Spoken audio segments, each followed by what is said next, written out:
Pertanyaan. Mas, izin, kemarin kan Presiden dan para anggota kabinet kan baru aja sidang kabinet. Nah, tapi ada yang jadi sorotan rame di media sosial, Mas, disorot soal layout tempat duduk itu, Mas, antara Presiden dengan Wakil Presiden. Karena kan sebelumnya Presiden dan Wakil itu kan bersebelahan, tapi ini ada yang berubah gitu, tidak bersebelahan. Mungkin bisa ditanggapi, Mas?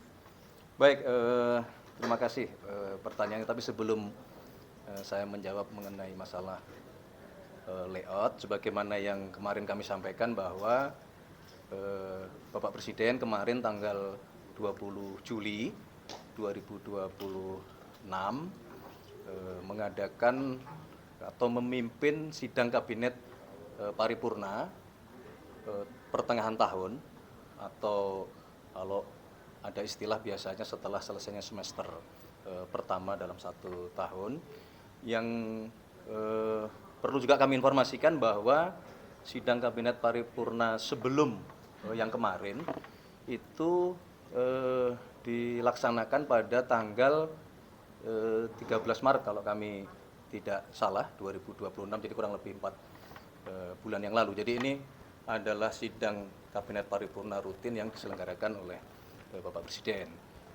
Berikutnya karena ini tadi yang kami sampaikan bahwa ini sidang kabinet paripurna di semester pertama, memang Bapak Presiden mengambil kesempatan itu untuk yang pertama tentu melakukan evaluasi terhadap seluruh program-program prioritas yang tengah dijalankan oleh pemerintah, sekaligus memberikan arahan untuk dilakukan percepatan-percepatan terhadap program-program prioritas yang harus diselesaikan di semester kedua. Dan memang Bapak Presiden kemarin di dalam sidang kabinet paripurna ingin memberikan penjelasan mengenai apa saja yang telah dicapai oleh pemerintah selama kurang lebih, kalau kita bicaranya masa pemerintahan beliau adalah 20 sampai 21 bulan. Kalau kita bicara tahun 2026, sebagaimana tadi kami sampaikan adalah semester pertama. Nah, di situ karena beliau ingin menjelaskan banyak sekali program, maka kemarin kalau saudara-saudara perhatikan karena banyaknya program itu juga harus diikuti atau didukung dengan data-data, maka kemarin beliau kan menggunakan alat bantu namanya teleprompter. Nah, itulah yang kemudian kenapa menjawab pertanyaan yang secara layout, kalau saudara-saudara kemarin perhatikan adalah Bapak Presiden berada di tengah-tengah, dan kalau yang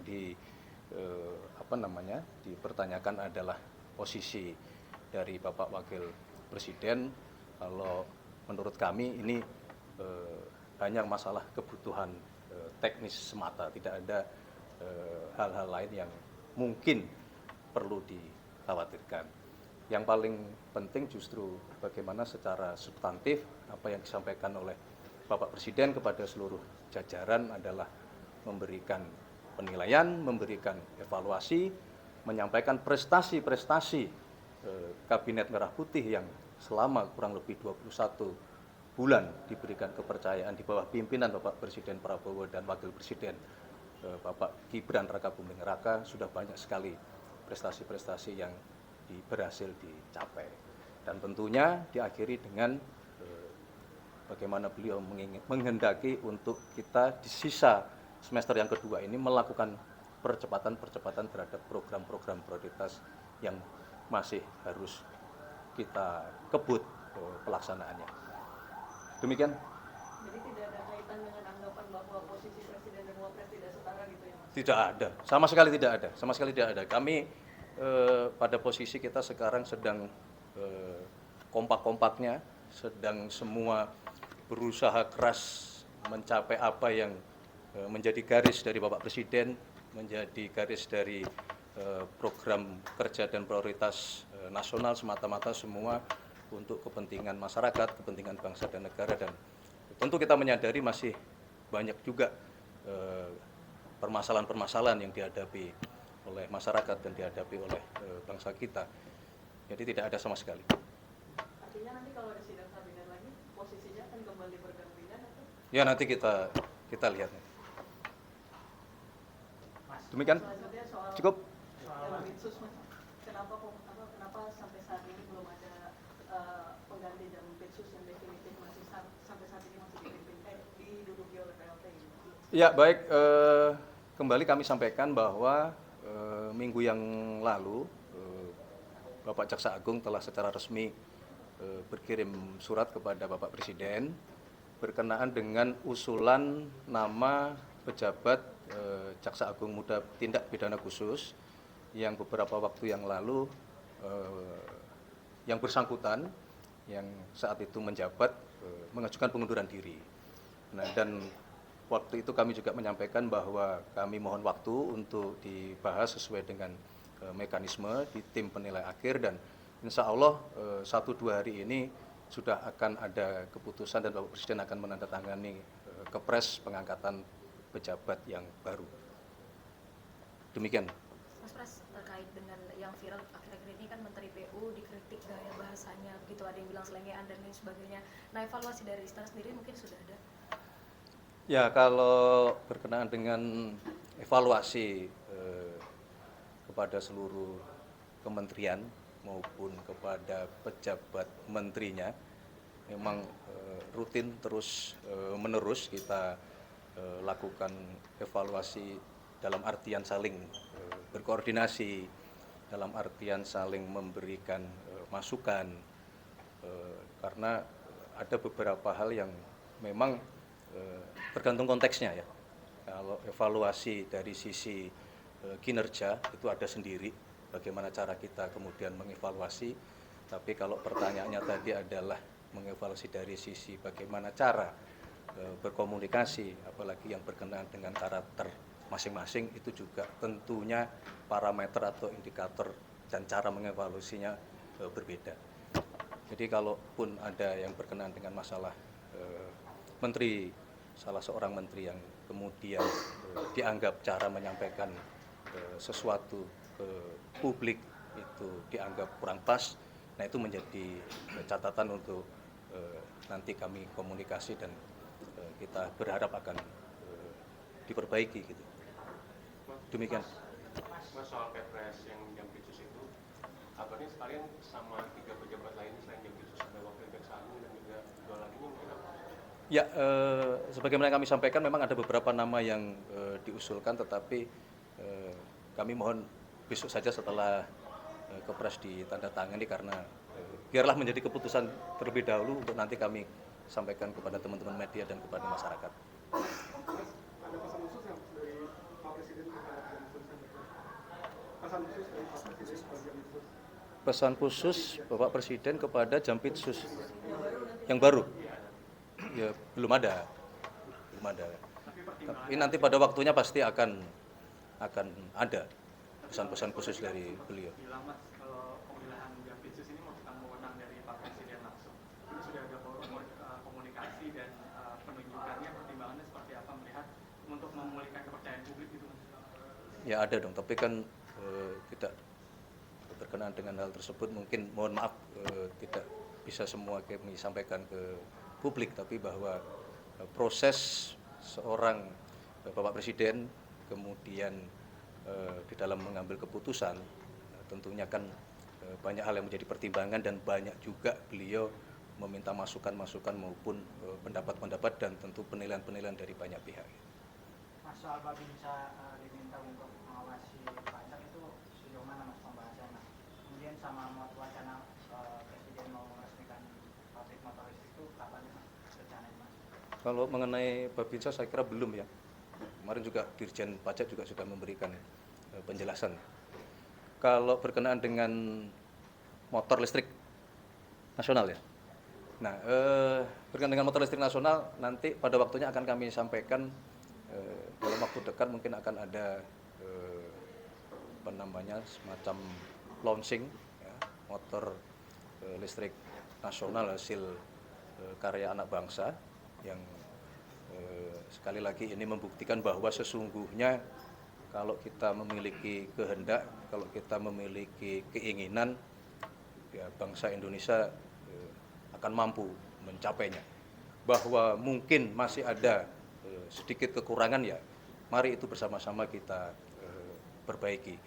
Tetapi tidak sekedar mengenai kemampuan kita memproduksi mobil atau motor listrik nasional, ini kan bagian juga dari kita mengurangi ketergantungan terhadap konsumsi BBM berbasis fosil. Saya kira itu juga perlu menjadi perhatian kita, bahwa sebuah prestasi itu tidak berdiri sendiri, juga tidak sekedar memberi efek atau impact di dunia otomotif, tetapi juga itu membawa pengaruh kepada konsumsi bahan bakar kita yang berbasis fosil. Jadi kita bisa mengurangi ketergantungan ke BBM kita. Demikian. Kan Presiden katanya terus mengevaluasi anggota kabinet, termasuk kemarin juga dalam sidang kabinet yang semester pertama di tahun ini. Nah, reshuffle itu akan mengikuti kapan sih, Mas? Reshuffle lagi, belum ada reshuffle. Langkah reshuffle Belum. kan itu mengikuti Belum. dari Sebagaimana sering kami sampaikan bahwa proses evaluasi atau pengawasan itu tidak selalu kemudian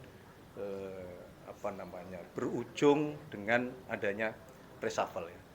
Jadi monitoring, pengawasan, evaluasi itu dalam konteks tadi yang sudah kami jelaskan, bahwa konteksnya adalah untuk memastikan program-program di setiap kementerian masing-masing dijalankan dengan benar, dijalankan dengan cepat, dijalankan dengan tata kelola yang baik, dijalankan dalam semangat untuk menyelesaikan masalah-masalah yang dihadapi oleh masyarakat. Jadi itu tidak selalu makna dari evaluasi itu adalah selalu berujung terjadinya pergantian atau reshuffle. Oke, terima kasih ya, cukup ya. Terima kasih. Ini katanya kan Menteri UMKM akan mengubah ojol statusnya sebagai UMKM. Tapi sejauh ini itu apakah benar dan sudah sejauh mana progresnya, kalau memang Perpres itu akan ditekan dan kapan mungkin, Mas? Belum. Jadi apa yang disampaikan oleh Menteri UMKM adalah salah satu wacana yang memang sedang kita bicarakan bersama-sama dalam rangka penyempurnaan dari yang waktu itu sudah pernah kita sampaikan, bahwa kita menggagas apa yang disebut dengan Perpres untuk mengatur masalah ojol. Tetapi memang kami minta waktu karena dalam perjalanannya ini banyak beberapa yang memang harus kita cari formulanya, kita harus cari titik temunya. Tetapi berkenaan dengan beberapa kebijakan kami mendapatkan feedback dan laporan bahwa contoh berkaitan dengan masalah potongan itu yang turun di 8% itu sudah berlaku, dan sudah kami juga menerima laporan bahwa beberapa saudara-saudara kita yang berprofesi ojol juga sudah mendapatkan manfaat dari kebijakan itu. Jadi paralel semua sedang kita kerjakan itu. Tapi pertimbangannya diubah ke UMKM itu sebenarnya dasarnya apa, Mas? Pertimbangan ojol ini diubah ke UMKM ini dasarnya apa, Mas? Ya adalah, itu kan bagian dari bagaimana kita memastikan ekosistem transportasi kita yang terwujud dalam bentuk kegiatan ekonomi yang bentuknya jasa transportasi. Nah, itu terlindungi dari semua hal, baik dari sisi pendapatan, kemudian baik dari sisi hak-haknya yang melekat, dan termasuk juga dari kepastian masa depannya, karena ini kan perusahaan-perusahaan jasa transportasi yang kemudian bisa juga karena keadaan tertentu nanti akan mempengaruhi performa perusahaannya, yang ini juga dipikirkan oleh pemerintah, kan begitu. Itulah kenapa kemudian kami mohon waktu untuk itu, masih kita mau coba sempurnakan sehingga satu peraturan sudah dapat mengatur dan memastikan perlindungan kepada semua saudara-saudara kita yang profesi di jasa transportasi. Gitu ya, oke ya.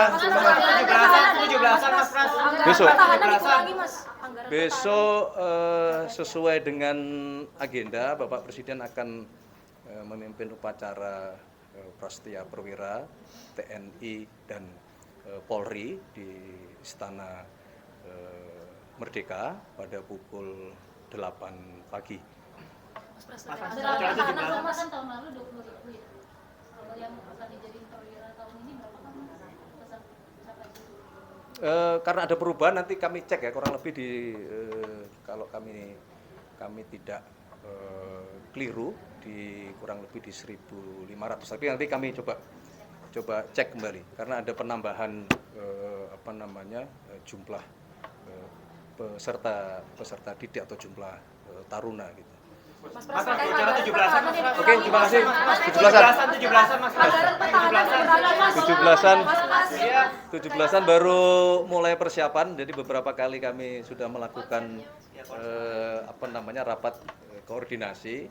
Sebagaimana juga yang saudara-saudara ikuti beberapa waktu yang lalu secara resmi juga logo peringatan Hari Ulang Tahun Kemerdekaan kita yang ke-81 secara resmi juga sudah ditetapkan dan saya kira prosesnya tahun ini ada